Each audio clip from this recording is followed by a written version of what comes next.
Hi mga Lods! So maraming salamat nga pala sa pag-click ng video to. So share ko lang sa inyo kung pwede ba tayong kumita dito sa YouTube kahit hindi pa tayo monetize. Yes! Kahit hindi pa tayo monetize mga Lods, okay lang yan. Kikita pa rin tayo dito sa YouTube. So paano gawin? So ganito mga Lods, mag-upload lang tayo ng video dito sa YouTube Short. So maaari na tayong kumita. So paano gawin? So ganito mga Lods, tapusin nyo yung video ko at ipapakita ko sa inyo at ano yung mga rules doon. So good luck sa inyo at punta na tayo sa ating YouTube apps. So tara mga Lods! So ayan, punta na po tayo sa ating YouTube app. And then, click natin ang ating profile. Tapos, sa baba po niyan, yung help and feedback, press po natin yan. So, i-search po natin, i-type natin ang Shorts Fund. So, dito natin malalaman at makikita lahat ng details, kumpleto at lahat ng tanong natin ay masasagot. So, yung pinakataas, click po natin yan. So, ito po ay good news sa ating lahat, mga content creator, mapamonetize man or hindi. So, ano nga ba ang YouTube Shorts Fund? So, ito po ay $100 million fund to reward creators for their dedication to making creative and original shorts that delight the YouTube community. Ang YouTube po mismo ang pipili at mag-notify sa isang content creator if ever na-qualify po siya sa isang short bonus. So, ito po ay pinipili ni YouTube. Depende po ito sa performance ng isang short video, monthly performance. So, that marami engagement. So, paano nga ba tayo maging eligible for a bonus from the Shorts Fund? So, ito po ang una. Channels need to have uploaded at least one eligible short in the last 180 days or 6 months.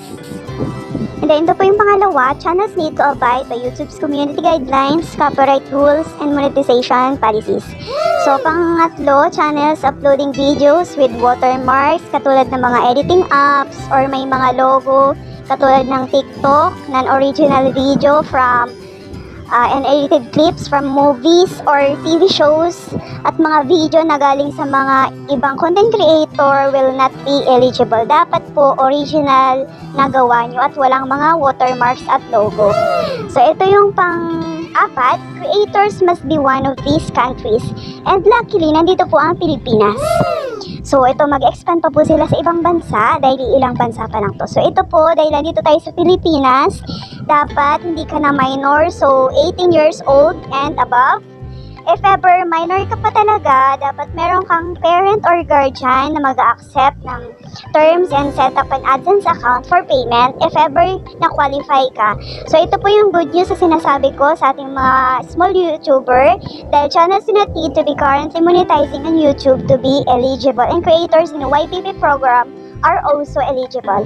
For me, napakagandang strategy nito ni YouTube para makuha ng mga creator na gagawa ng mga shorts video para matapatan si TikTok. At least dito sa shorts, kapag ka maganda yung performance ng video mo, may chance kang kumita. So yun lang mga Lods. So maraming salamat nga pala na tinapos niyo tong video to. So ang gawin lang natin, upload lang tayo ng upload doon sa YouTube Short. Sundin lang natin yung tools doon. At sana itong video to nakatulong to sa ating mga hindi pa monetize. So kahit hindi po tayo monetize mga Lods, pwede po tayong kumita dito sa YouTube Short. So sundin lang natin, then upload tayo ng upload. Then darating din yung panahon, pwede na tayong kumita dito sa YouTube Short. So kikita pa rin tayo kahit hindi po tayo monetize no mga Lods. So maraming salamat at tinapos nyo. Please subscribe my YouTube and like and share. So maraming salamat. God bless sa inyong lahat.